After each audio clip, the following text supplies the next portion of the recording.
जय श्री कृष्णा।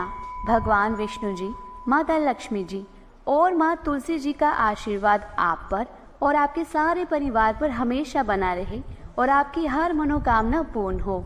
आज की वीडियो को शुरू करने से पहले मैं आपको एक बात बताना चाहूँगी कि अगर आप ये जानना चाहते हैं कि तुलसी विवाह कब है, देव उठनी एकादशी कब है, तुलसी माता जी का विवाह आप घर पर कैसे कर सकते हैं, तुलसी माता की पूजा विधि, अगर ये सारी जानकारी आप जानना चाहते हैं तो आप हमारे चैनल में जाकर ज़रूर देख लीजिएगा।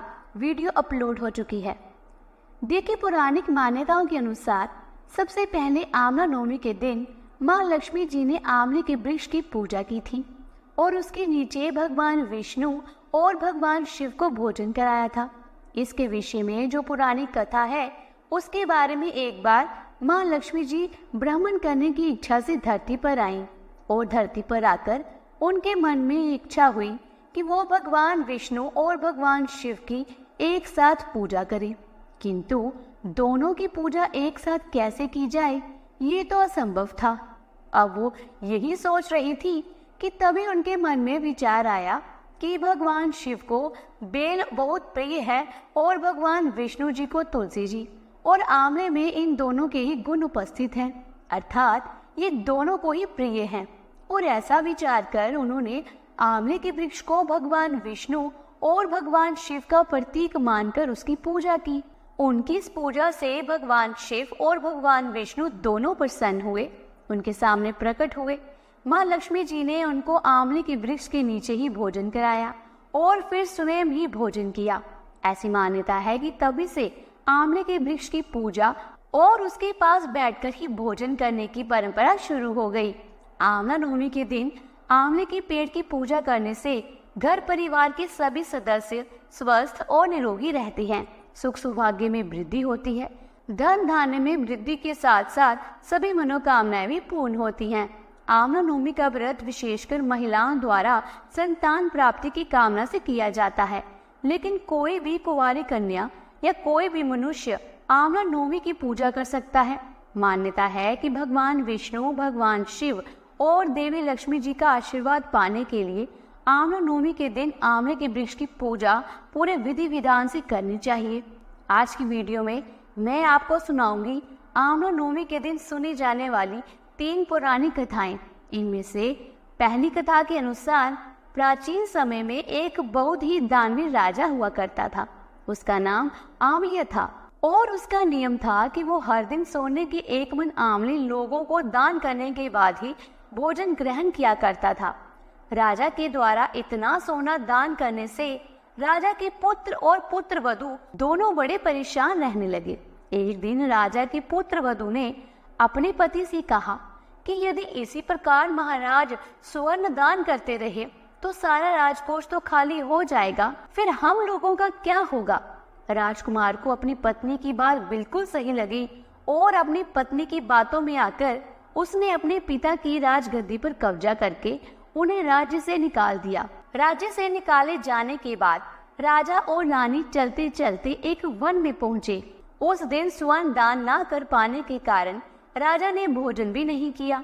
उसकी ऐसी निष्ठा और पतिव्रता देखकर भगवान ने राजा को स्वप्न में दर्शन देकर कहा कि हे राजन, जहाँ पर तुम रुके हुए हो वहीं पास में ही आंवले का एक वृक्ष है। इससे तुम्हें हर दिन स्वर्ण के आंवले प्राप्त होंगे, जिससे तुम पहले की भांति दान पुण्य कर सकोगे। जब राजा की आंख खुली तो उसने अपने सामने सोने के आंवलों का पेड़ देखा।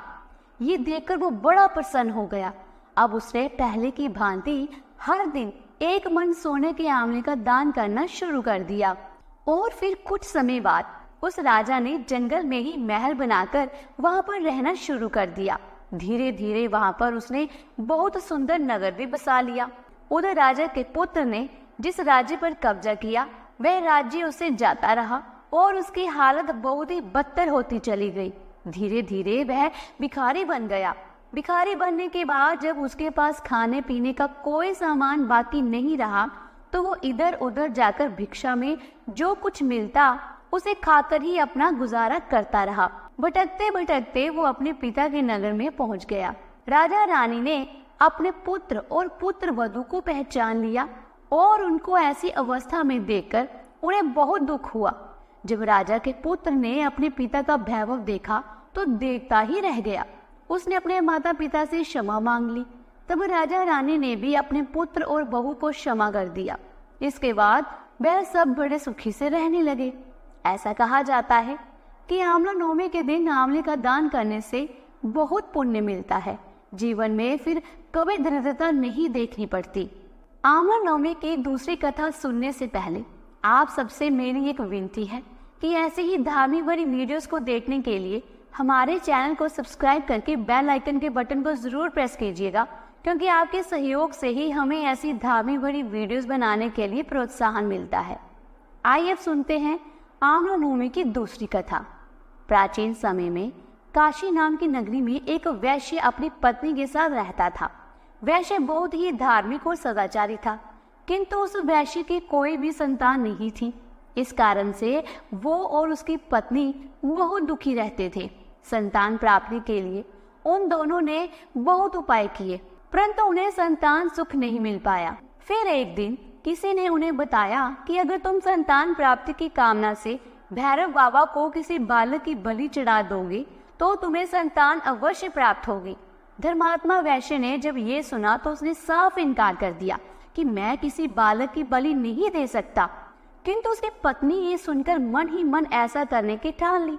वैश्य ने अपनी पत्नी को बहुत समझाया, किंतु उसकी पत्नी सुनने को तैयार ही नहीं थी। और एक दिन अवसर पाकर उसने भैरव जी के नाम से एक बालक की बलि चढ़ा दी।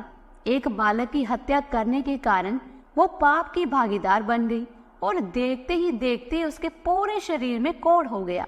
वैश्य की पत्नी ने सारी बात अपने पति को बताई तो उसने भी उसे त्याग दिया। वैश्य ने अपनी पत्नी से कहा कि ब्रह्म हत्या, गौ हत्या और बालक वध बहुत ही बड़े अपराध हैं। अब तुम्हें इसके लिए प्रायश्चित करना होगा और इसके लिए गंगा नदी के तट पर जाकर तपस्या करनी होगी। वैश्य की पत्नी ने ठीक वैसे ही किया। वहां जाकर उसने गंगा जी में स्नान किया और आंवला नवमी के दिन आंवले के वृक्ष की पूजा की। इस व्रत के प्रभाव से वो जल्द ही रोग मुक्त हो गई और फिर बाद में उसके पति ने भी उसे स्वीकार कर लिया। भगवान की कृपा से जल्द ही उन्हें संतान सुख भी प्राप्त हो गया। ऐसी मान्यता है कि आंवला नवमी के दिन सुनी गई कथाओं का पुण्य तभी प्राप्त होता है जब आप भगवान गणेश जी की कहानी भी आज के दिन सुने। और भगवान गणेश जी की कहानी के अनुसार बहुत समय पहले की बात है, एक बार एक बालक गणेश जी से मिलने की इच्छा लेकर अपने घर से निकल पड़ा। उसने अपने घर वालों से कह दिया कि अब मैं गणेश भगवान के दर्शन करके ही घर वापस आऊंगा। इस प्रकार चलते चलते वो बालक एक घने जंगल में पहुंच गया। उस बालक की भक्ति और दृढ़ता देखकर गणेश जी उस पर प्रसन्न हो गए और एक ब्राह्मण का वेश बनाकर उसके सामने प्रकट हो गए। ब्राह्मण का रूप धारण किए गणेश भगवान जी ने उस बालक से पूछा, अरे बालक, तू उस वन में किसको ढूंढ रहा है? तब उस बालक ने कहा कि मुझे गणेश जी से मिलना है और मैं उन्हीं को ढूंढ रहा हूँ। तब ब्राह्मण का रूप धारण किए गणेश जी ने उस बालक से कहा कि मैं ही हूँ विनायक गणेश, मांगो क्या मांगना है, किंतु जो भी मांगो एक बार में ही मांग लेना। अब वो बात सुनकर उस बालक ने कहा, पहले तो उसने गणेश जी को प्रणाम किया और फिर कहने लगा, पिता की आमदनी से रखे हाथी की सवारी करूं, मुट्ठी से परोसे दाल चावल, खेत खलियान, जरी के कपड़े, हीरे मोती के गहने और सुंदर सी पत्नी। गणेश जी समझ गए कि ये बालक बहुत चालाक है, किंतु वो उस पर बहुत प्रसन्न है और उसे मन चाहा सब कुछ दे दिया। इस प्रकार सच्चे मन से जो भी भक्त आंवला नवमी के दिन भगवान गणेश और आंवला नवमी की कथाएं सुनता है, उनके घर में कभी किसी सुख की कोई कमी नहीं रहती। तो बोलिए भगवान गणेश की जय, भगवान विष्णु जी की जय, माँ लक्ष्मी जी की जय। तो प्रिय श्रोताओं, आज के इस वीडियो में बस इतना ही। उम्मीद करती हूँ कि आपको आज की वीडियो अच्छी लगी होगी। अगर वीडियो अच्छी लगी है तो वीडियो को लाइक करें, शेयर करें और चैनल को सब्सक्राइब करके बेल आइकन के बटन को जरूर प्रेस कीजिएगा। इससे ये होगा कि जो भी नई वीडियो मैं अपलोड करूंगी वह सबसे पहले आप तक पहुंच जाएगी। जल्द ही मिलती हूँ एक नई धार्मिक भरी वीडियो के साथ। तब तक के लिए राधे राधे।